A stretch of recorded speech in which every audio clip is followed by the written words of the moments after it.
इस वीडियो के अंदर हम पढ़ेंगे आर्टिकल 48 जो बोलता है organisation of agriculture and the animal husbandry. इसके अंदर जो क्या है, इस आर्टिकल के थ्रू जो ऑर्गेनाइजेशन था एग्रीकल्चर का वो हुआ था। इसके अंदर जो स्टेट है वो यहाँ में एंडेवर करती है ऑर्गेनाइज करना था उसको, एग्रीकल्चर और एनिमल हस्बेंड्री को थोड़े मॉडर्न और साइंटिफिक मैनर से, और इन्होंने कुछ पार्टिकुलर स्टेप्स भी लेने थे, कुछ इम्प्रूव करना था, ब्रीडिंग को प्रिजर्व करना था, और कुछ क्या हुआ था, प्रोहिबिट करना था slaughter of cows and calves and other milch and draught cattle. ये जो प्रोहिबिशन था वो आया था Mohammad Ali Qureshi versus state of Bihar के केस में, जिन्होंने पूरी तरह से स्टॉप कर दिया था, that is prohibiting the slaughter of cows and the calf and other miles and the dot cattle। उसके बाद आता है article 48A that is inserted in article 42nd amend constitutional amendment. इसमें बोलता है protection and the improvement of environment and the safeguarding the forest and the wild life.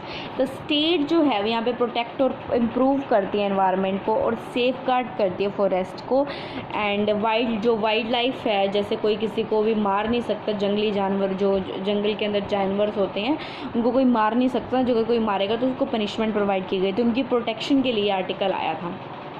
ठीक है, उसके बाद जो आर्टिकल 48 है उसके अंदर नेशनल ग्रीन ट्रिब्यूनल जो है वो इंक्लूडेड है।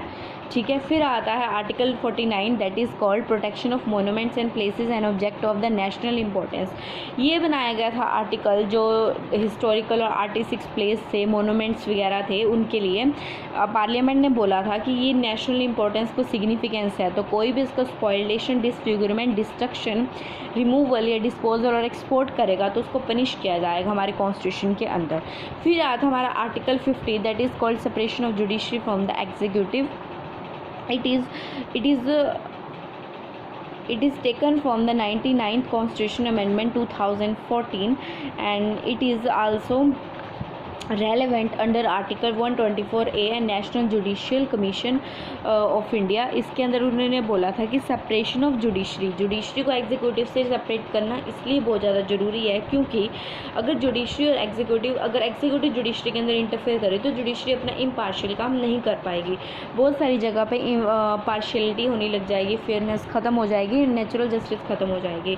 और इस हिसाब से एक टाइम ऐसा आया था जहाँ पर एग्जीक्यूटिव और जुडिशरी इकट्ठे काम करी थे तो उसको नल एंड वॉइड डिक्लेयर कर दिया गया था, इसीलिए आर्टिकल 50 को इंसर्ट किया गया था, जिसके अंदर बोला था separation of judiciary from the executive is a very essential in our constitution.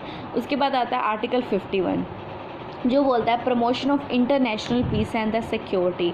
ये बोलता है जो स्टेट है शैल एंडेवर, स्टेट के पास सबसे पहले जो स्टेट का काम क्या है, प्रमोट करना इंटरनेशनल लेवल के ऊपर पीस और सिक्योरिटी को। ठीक है, तो उसके सबसे पहला पॉइंट वो बोलता है जो ये था आर्टिकल 50 था वो बेसिक स्ट्रक्चर ऑफ डॉक्ट्राइन से लिया गया है और उसके लिए बेसिक स्ट्रक्चर ऑफ डॉक्ट्राइन से लिया गया है। जो आर्टिकल 51 है वो बोलता है promote the international peace and security, और number 2 maintain just and honourable relation between the nations, जो नेशंस हैं दूसरे उनके साथ भी अच्छा ऑनरेबल रिलेशन जो है मेंटेन करके रखना, और number 3 foster respect for the international law and treaty obligation in the dealings of organised people with one another.